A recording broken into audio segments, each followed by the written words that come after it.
यस्य प्रभाव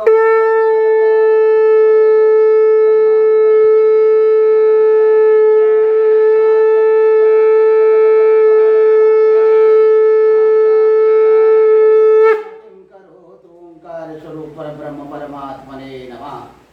श्री सद्गुरुभ्यो नमः। जय ब्रह्मदेव, जय ब्रह्मदेव, जय जय ब्रह्मदेव। ब्रह्मश्री ब्रह्म ज्योति ज्योतिष यूट्यूब चैनल में मैं आप सभी दर्शकों का हार्दिक अभिनंदन एवं स्वागत करता हूँ। प्रिय दर्शकों, मैं फिर से उपस्थित हुआ हूँ एक नया वीडियो लेकर के, ज्योतिष विषयक ज्ञान वर्धन करने हेतु। आज की हमारी जो ये वीडियो है बहुत ही जानकारी आपके ज्योतिष के विषय में, विशेष करके आपकी अपनी जन्म पत्रिका में अथवा जन्म लेने वाले नवजात शिशु के जन्मकालिक लग्न के अनुसार अथवा उसकी जन्म राशि में चंद्रमा की स्थिति के अनुसार। दर्शकों, नवजात शिशु यानी जन्म लेने वाला बच्चा, उसकी जन्म पत्रिका में लग्न की स्थिति और लग्न से चंद्रमा की स्थिति अथवा जिस भाव में लग्न से जिस भाव में चंद्रदेव की स्थिति हो उसके अनुसार उस नवजात शिशु के जीवन के बारे में विचार करना चाहिए। दर्शकों, यहाँ पर मेरा बताने का जो अभिप्राय है वो यह है कि बच्चा जन्म लेता है, बहुत से बच्चे जन्म लेते हैं। बहुत से बच्चे जो जन्म लेते हैं उनमें से बहुत से बच्चों की जन्मकालिक चंद्रमा की स्थिति कुछ ऐसे अंशों पर होती है जिसके कारण बच्चे लंबे समय तक जीवन यापन करने में, प्रकृति का भरपूर सहयोग प्राप्त करने में सक्षम नहीं हो पाते हैं। इसकी वजह यह है कि चंद्रमा जो है, जिसे हमारे ज्योतिष शास्त्र में हमारे ऋषि मुनियों ने, हमारे आचार्यों ने चंद्रमा को प्राण कहा है,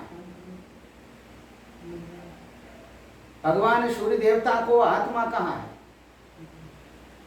इस समस्त संसार की विश्व की आत्मा भगवान सूर्य देव है। इसी तरह से चंद्रमा मन के कारक हैं। चंद्रमा प्राण को इस तरह से दर्शाता है, जीव के अंदर प्राण स्वरूप जो घर का निर्माण होता है, उस प्राणवायु के द्वारा जन्म लेने वाला जातक, जन्म लेने वाला शिशु, वह कब तक, कैसे, किन किन परिस्थितियों में, किस तरह से अपनी बाल्यावस्था में कितने वर्ष तक और किस वर्ष में उसे कब किस तरह का अरिष्ट आता है, इसका जरूर विचार करना चाहिए। ये सारा विचार जन्म लग्न के आधार पर अथवा जन्म लग्न के अतिरिक्त और भी तमाम तरह की आयु से संबंधित निर्णायक सूत्र हमारे ज्योतिष शास्त्र में बताए गए हैं। और ये ज्योतिष शास्त्र में जो भी सूत्र बताए गए हैं, ये पूर्ण रूप से स्वयं सिद्ध सूत्र हैं, क्योंकि ये हमारे ऋषि मुनियों आचार्यों के द्वारा प्रतिपादित सूत्र हैं। और व्यवहारिक जीवन में जब हम इन सूत्रों का आकलन करते हैं, व्यवहारिक जीवन में जब इन सूत्रों के द्वारा हम एक निश्चित तौर पर एक निर्णायक स्थिति तक पहुंचते हैं, तो उसमें हमें उस नवजात शिशु के बारे में सटीक जानकारी मिल जाती है। क्योंकि आकाशीय सौरभ मंडल में ग्रह नक्षत्रों की जो स्थिति जिस तरह से नवजात शिशु के जन्म के समय में दृष्टिगत रहती है, उस स्थिति के अनुसार उस नवजात शिशु के भविष्य का निर्माण होता है। दर्शकों, यहाँ पर भविष्य फल कथन करने में हम पूर्ण रूप से सक्षम हैं। दूसरी ओर कुछ ऐसे सूत्र नवजात शिशु की जन्म पत्रिका में उसके जन्मकाल की स्थिति के अनुसार ऐसे सूत्रों का निर्माण, ऐसे सूत्रों का कॉम्बिनेशन ऐसा बनता हुआ दिखाई देता है। उसे जानना अति आवश्यक है। यदि उसे जान करके उस नवजात शिशु के बारे में सही जानकारी यदि प्राप्त कर लें, उसके अनुसार यदि सही माने में जब पता लग जाता है कि इस बच्चे की आयु इतनी है, बालारिष्ट दोष, तमाम तरह के बालारिष्ट दोष जन्म पत्रिका में बताए गए हैं। तमाम तरह के बालारिष्ट दोष ज्योतिष शास्त्र में उल्लेखित हैं। जन्म पत्रिका में बनने वाले बालारिष्ट दोष नवजात शिशु के उस जन्मकाल की स्थिति के अनुसार ये दोष बनते हैं, ये दोष बिगड़ते हैं, ये दोष हर तरह से उस बच्चे को प्रभावित करते हैं। इन दोषों के कारण उसका जीवन हर तरह से प्रभावित होता है। इसीलिए आज की जो परिस्थिति है, आज का जो परिवेश है, इसमें हम यह कहने में सक्षम हैं कि जन्म पत्रिका में जिस तरह का कॉम्बिनेशन बनता है, और ये कॉम्बिनेशन उस नवजात शिशु की लग्न के आधार पर, लग्नेश के आधार पर और लग्न की बलाबल स्थिति के आधार पर, लग्नेश किन भावों में स्थित है, लग्नेश पर शुभ ग्रहों की दृष्टि है अथवा पाप ग्रहों की दृष्टि है, लग्नेश लग्नादि द्वादश भाव में किन किन भावों में बैठने से उसको बल प्राप्त हो रहा है और किन भावों में बैठने से उसका बल क्षीण हो रहा है। प्रायः लग्नेश की लग्न से छठे, आठवें और 12वें भाव की स्थिति को अच्छा नहीं बताया गया है। ज्योतिष शास्त्र में जन्म पत्रिका में छठे और 8वें और 12वें भाव की स्थिति, छठे और 8वें 12वें भाव को दुख देने वाला भाव कहा गया है, इसीलिए इनको दुख स्थान कहते हैं। यहाँ पर जन्म पत्रिका में ग्रहों की स्थिति के अनुसार जो योग बनते हैं, उन योगों का संपूर्ण विवेचन ज्योतिष शास्त्र में हमारे प्राचीन ऋषि मुनियों आचार्यों के द्वारा प्रतिपादित किया गया है। यहाँ पर दर्शकों सब कुछ आकाशीय सौरमंडल में ग्रह नक्षत्रों की स्थिति के अनुसार ही निर्धारित होता है। यदि आप इन सब बातों को जानने में सक्षम हों, यदि आप ज्योतिष विषयक ज्ञान में अपनी रुचि रखते हों, तो निश्चित तौर पर आपको स्वयं ज्योतिष विषयक अध्ययन करके और इन सब बातों की जानकारी करनी चाहिए। इसलिए दर्शकों, यहाँ पर मैं आपको बताना चाहूँगा, ज्योतिष शास्त्र प्रत्यक्ष रूप से फल देने वाला शास्त्र कहा गया है। नवजात शिशु की जन्म पत्रिका में अवश्य इन सब बातों का विचार करना चाहिए कि कब, किस वर्ष में, कैसे, किस तरह से बच्चे को आकस्मिक रूप से कठिनाइयों का सामना करना पड़ सकता है। इसके लिए जिसे हम ज्योतिष शास्त्र में बालारिष्ट दोष कहते हैं। बालारिष्ट दोष, जैसा मैंने अभी बताया था कि अनेक तरह के बालारिष्ट दोष बनते हैं। इसमें विशेष करके जो आज मैं आपको बताने जा रहा हूँ, चंद्रमा के द्वारा बनने वाले बालारिष्ट दोष। चंद्रमा के द्वारा बनने वाले जो बालारिष्ट दोष हैं, वो कैसे, कब और किस समय बनते हैं, किस तरह से आपको प्रभावित करते हैं, आपके बच्चे को प्रभावित करते हैं, नवजात शिशु को प्रभावित करते हैं, इसकी सटीक जानकारी यहाँ पर हमारे ज्योतिष शास्त्र में जिस तरह से दी गई है। यहाँ पर देखिए, मैं आपको बताना चाहूँगा कि चंद्रमा से जो बालारिष्ट दोष बनता है,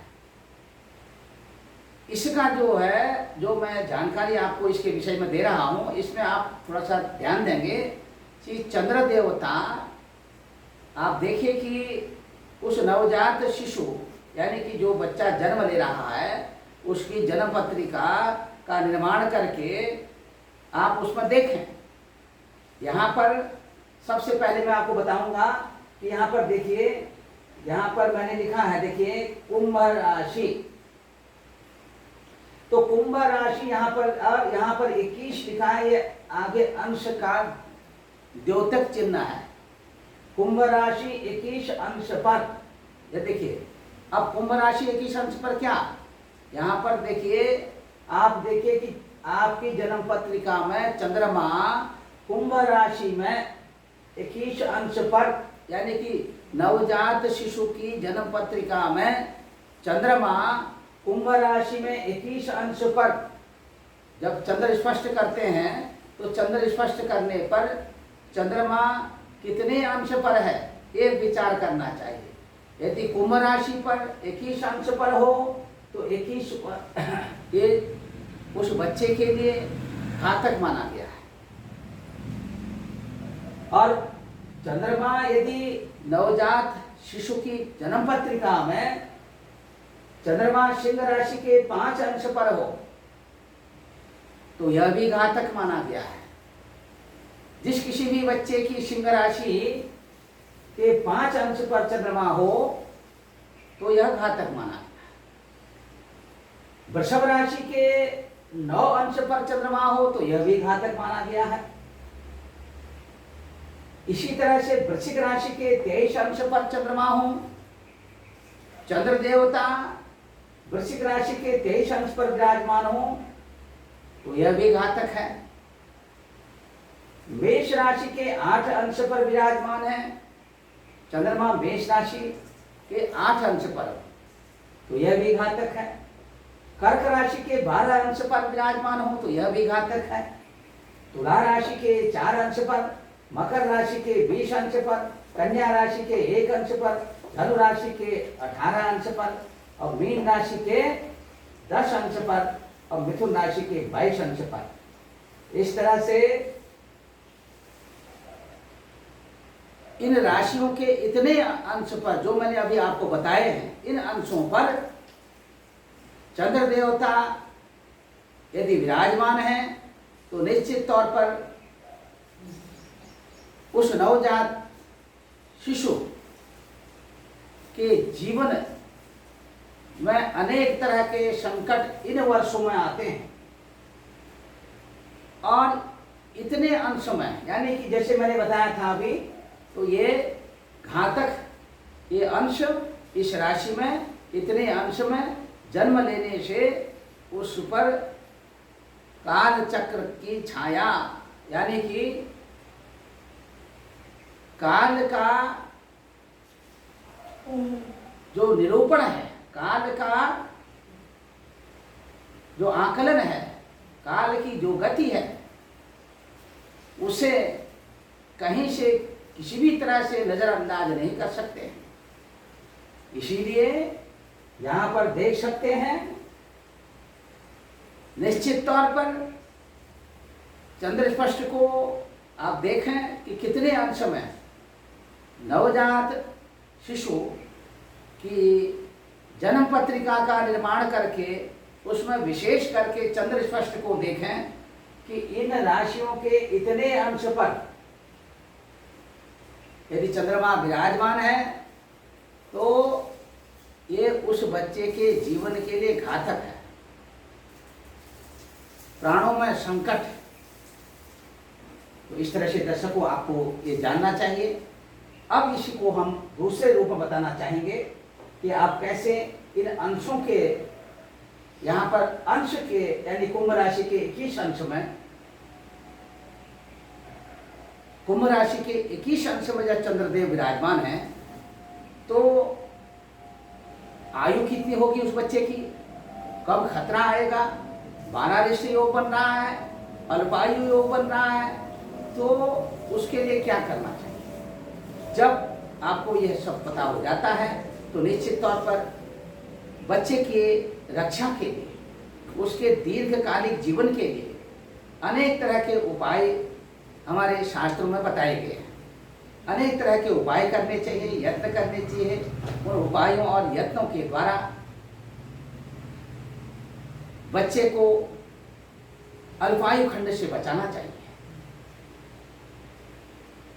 12 अरिष्ट यानी कि बचपन में आने वाले जो अरिष्ट हैं, उन अरिष्टों से छुटकारा दिलाना चाहिए ताकि बच्चे का जीवन जो है वो पूर्ण रूप से सुरक्षित हो और बच्चा जो है अपने दीर्घकालिक जीवन यापन करते हुए अपने जीवन में अनेक तरह के सुख भोग को प्राप्त कर सके। यहाँ पर ये जो अरिष्ट वर्ष हैं इनको भी जानना अति आवश्यक है।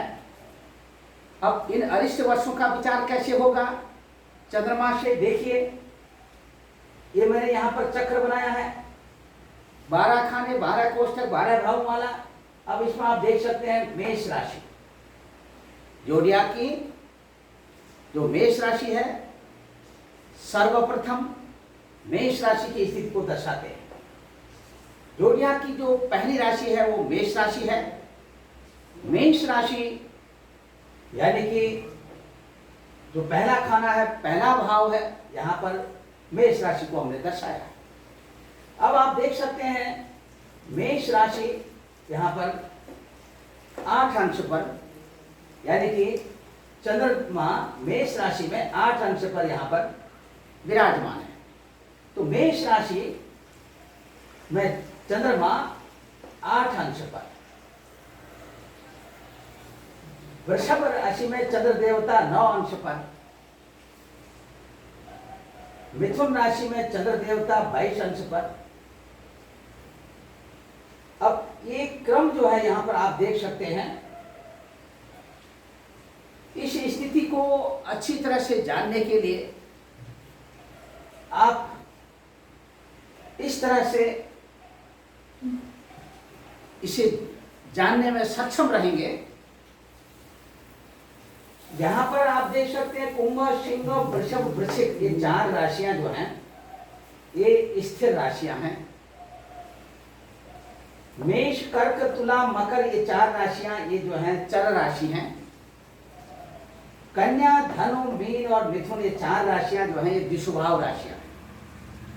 इसीलिए स्थिर, चर और द्विस्वभाव के इस क्रम में इतने अंशों में इस राशि के इन अंशों में चंद्रमा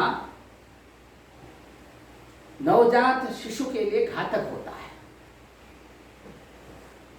जिस बच्चे की जन्म पत्रिका में चंद्रमा मेष राशि के 8 अंश पर हो तो उस नवजात शिशु की आयु 8 वर्ष की जाननी चाहिए।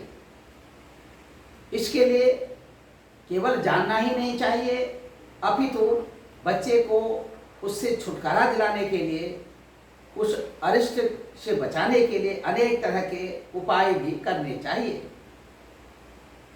बालारिष्ट दोष की शांति करनी चाहिए और इसके साथ वृषभ राशि में 9 अंश के चंद्र देवता यहाँ पर विराजमान होने से वृषभ राशि के 9 अंश में है तो उस बच्चे की आयु 9 वर्ष जो है शास्त्रों में बताई गई है।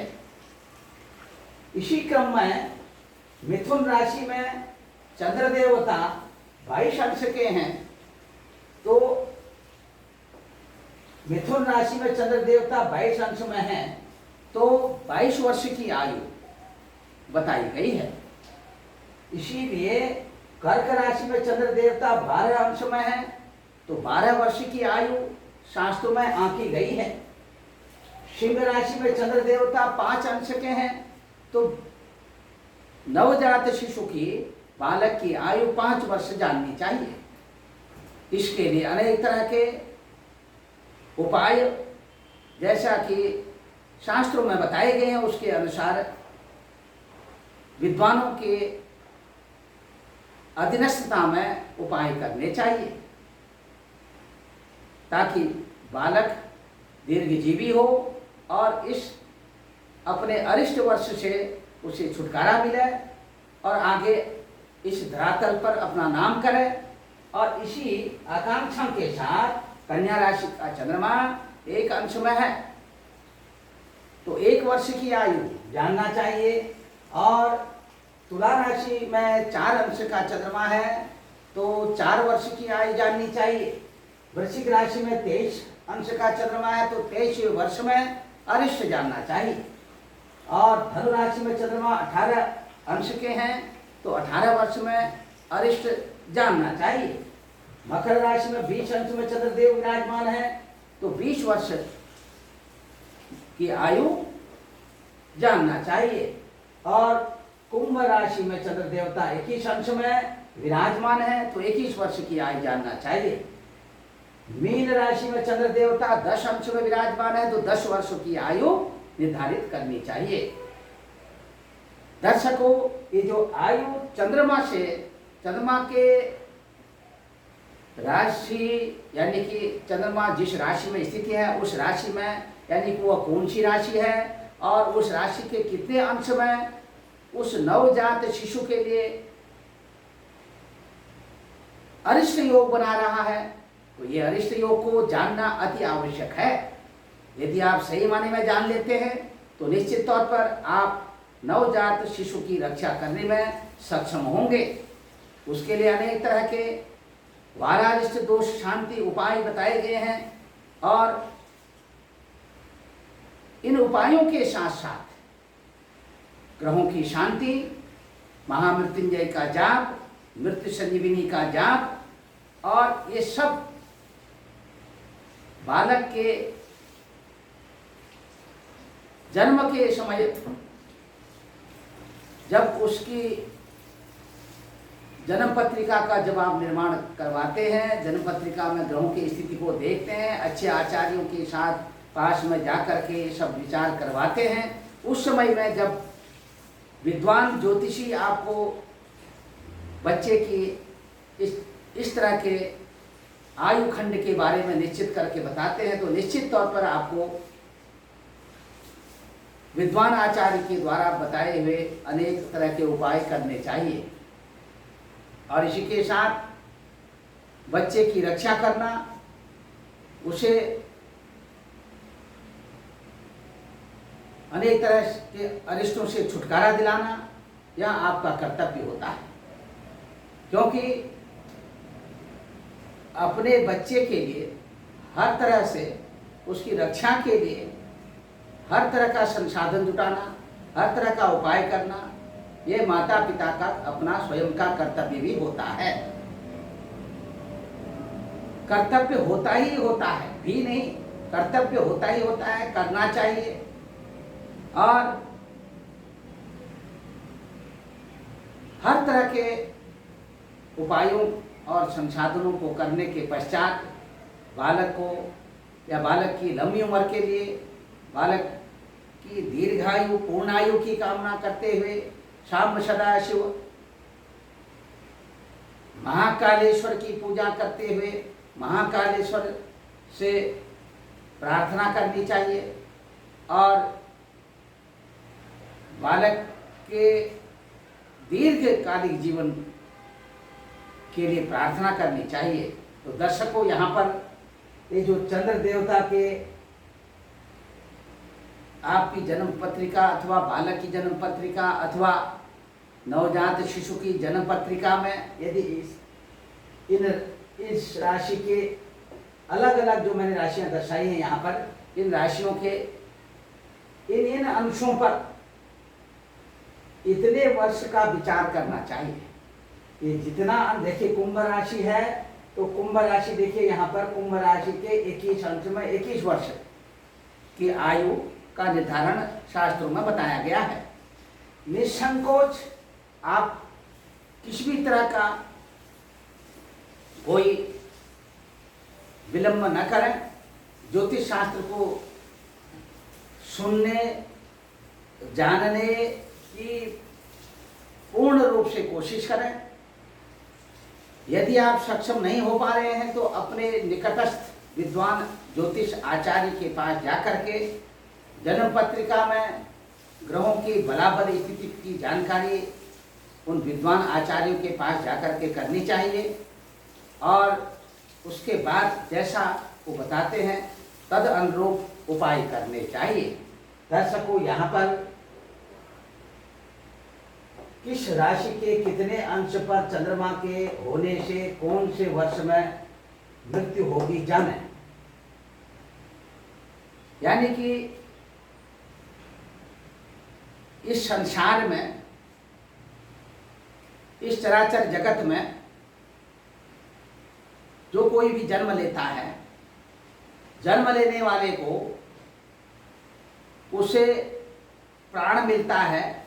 वो प्राण का जो मुख्य स्रोत है वो चंद्रमा है, इसीलिए उसे प्राणी कहा गया है। प्राणी, जीव जंतु, मनुष्य, सब हर कोई प्राणी है। इसीलिए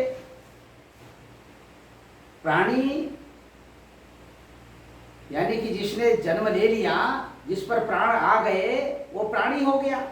अब उसके प्राण कब तक रहेंगे, ये प्राणवायु आपके शरीर में कब तक संचरण करेगी, मुख्य विषय है यह। इसमें अनेक तरह के योग हैं, उन अनेक तरह के योगों को लेकर के मैं फिर से उपस्थित होऊंगा।